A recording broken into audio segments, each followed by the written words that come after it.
Howdy everyone, it's me once again, the one and only Killer Dan. And today, as you can see, I'm still continuing my Disney movie marathon where I'll be talking about the movies, obviously to TV shows, I don't know, whatever the case may be, the merchandising, or whatever it is. If it's related to Disney in any shape or form, then yes, of course I'll be talking about it. So, okay, it's gonna be one of these fantasy movies I'll be talking about, so might as well, I guess. They are known for doing this kind of a thing. And of course, is Into the Woods. That's the film we're talking about. So, folks, and I just figured I'd do this because I have to review some stuff on here, obviously, because it's about movies and such. And even though technically I've already reviewed this movie, and just so you know, I'm revisiting this film because, alright, the version I'm talking about is, of course, the Blu ray one. So I just thought I'd talk about this edition of the film. It's in HD quality and whatnot. So, okay, I just thought I'd talk about one of the live action films, and this came out several years ago, so it's not actually brand new, really. But anyway, alright then, I'll just talk about one of these fairy tale type stories, or I should say fairy tales, because there's like several of them running in the same time, I guess. So there was that, of course. One of them being Little Red Riding Hood, of course, so there was that. Sure, why not? Of course, we're gonna do that. Have their own version of the tale, because of course. So anyway, just might as well talk about one of these types of movies again. So why not? Eh, Mr. Monkey, what are you doing over here?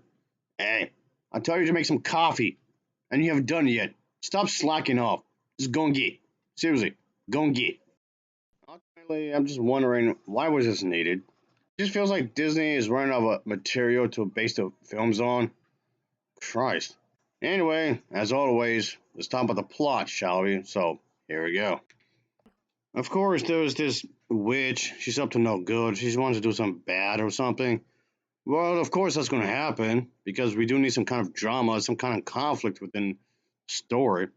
Anyway, there is this witch that tasks this childless baker and his wife, which seems pretty specific when you think about it. But okay, I don't know why of all people, but somebody has no kids. Okay, whatever. And yeah, there's this whole thing with these magical items from classic fairy tales. Some much reverse this curse that was placed on her family tree. So there's a whole backstory on that.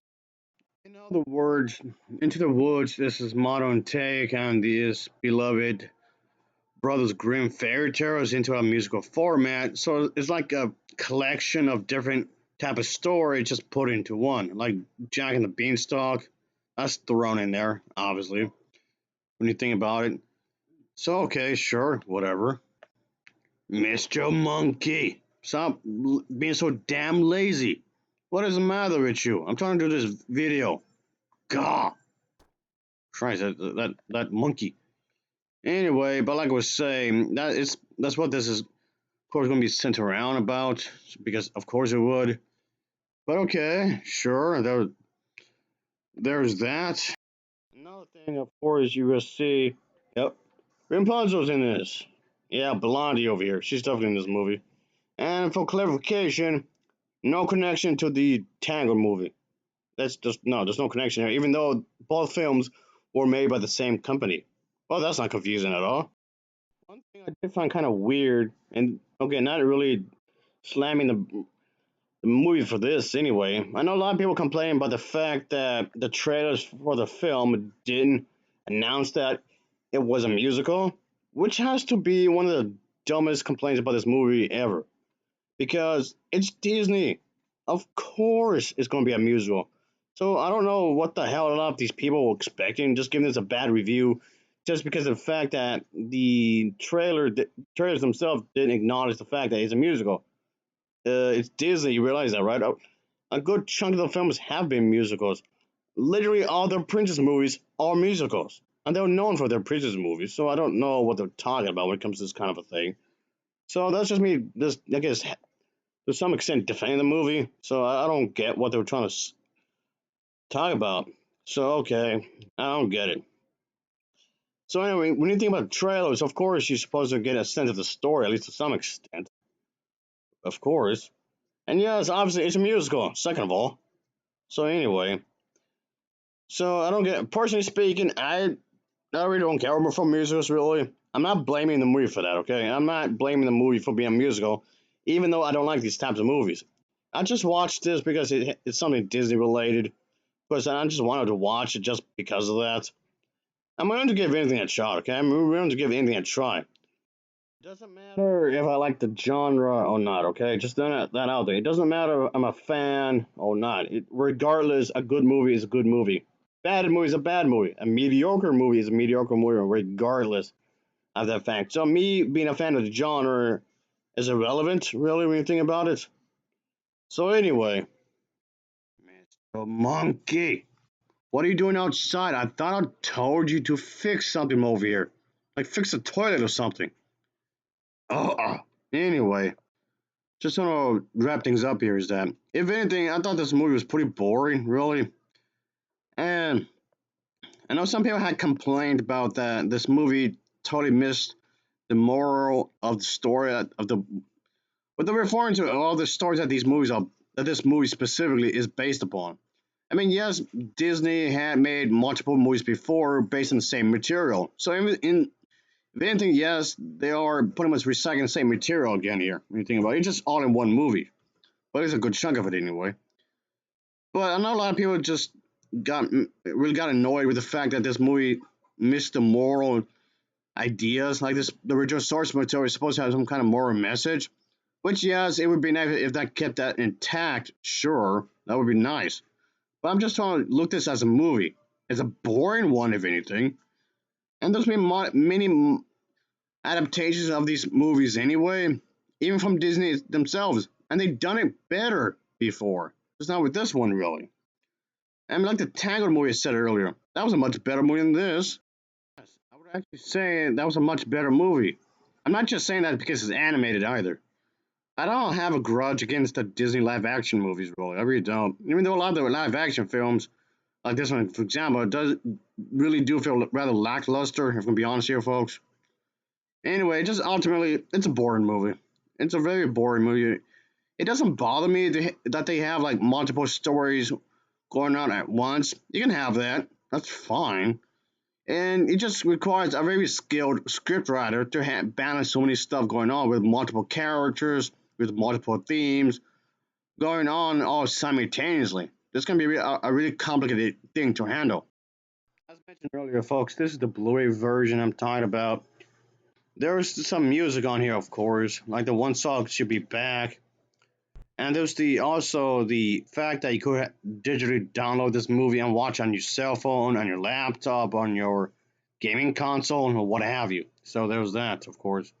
I guess it's good to have options, I suppose. And but the surround sound is actually pretty good here, obviously. So that's definitely a plus there.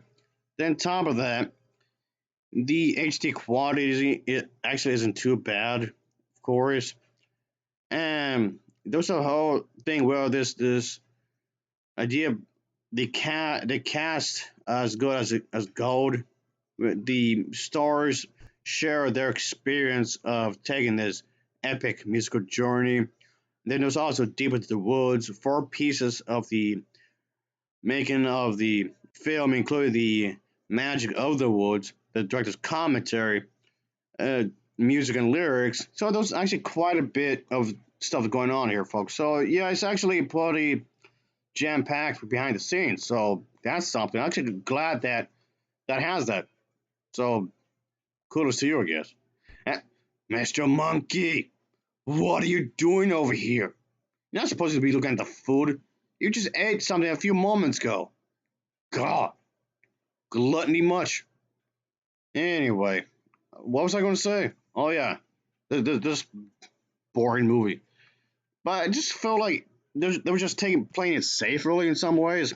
That's about it. They're not taking any risks, which yes is a major problem. I have a lot of these live action films nowadays. So okay, we have the original Cinderella, well at least the Disney version original movie. Then of course eventually got a sequel, which was garbage. And of course, it eventually again got another sequel, Sunrise 3. So that was definitely a thing. But honestly, out of the two sequels, I thought that was the better one, if you're gonna be honest here. At least it did some things right. Anyway, but of course it was the remake with Brandy, which also wasn't very good. But then there was again another remake, of course, from 2015. Then again and again another different live action version of Cinderella, Sneakerella. Because get it? and then we have this movie's version of that story. Okay, so like seriously, how many versions are you going to make of this? That's just it's like you're not even trying at all. Like seriously, give me a break here, will you? This is just tiresome. You think about it, and it feels like it's tiresome. I mean, some of the music is okay, I guess. I'm just saying. And what the hell? What's going on here? Okay, Mr. Monkey, what are you doing in a dishwasher thing? What? Anyway, what a weirdo. Yeah, Little Red Riding Hood. Disney already had a version of this character in this animated short, who also appeared in cameo in this as well. Oh boy. So again, they already had this character already, at least their version of this, way back when. So it's just coming off to even revisiting this character as well. I don't know why, but there you go, I reckon. Yes, by the way, they already had a version of Jack and the Beanstalk. Yeah, that already exists way before this film was even created. So again, just reiterating material that they already have. Again. Also, I must add to the fact that this came off way too long than it should have. About halfway through, it was kind of alright. Kind of. But then it just kept dragging on and on and on and on and on. It just seems like the music itself was just pretty much thrown in there just to stress the length of the movie, which they didn't really have to, but whatever the case may be, I guess. As for the acting itself is fine, I guess. Acting was decent, I reckon. And then Mr. Monkey. Okay, since you keep refusing to listen, I guess I must do something real quick to take care of you. Yeah, I got something. Here, I got something for you. Oh, definitely. Yeah. In some ways, I do kind of wonder why they couldn't adapt other stories, a lot more obscure fairy tale stories, and just bring them to the bigger screen. They could have easily done that. They have the resources. Let's look for some of the more obscure fairy tale princess stories and make that into a movie. But would that require too much effort? Anyway, I'll give this an overall rating of a 4.8 out of 10. It's a 4.8 out of 10 for me. And that's it. I'm going to win these again. Yep, I'm doing that again. Anyway, as always, thanks for watching and take care. Until next time, see ya. Oh, yeah.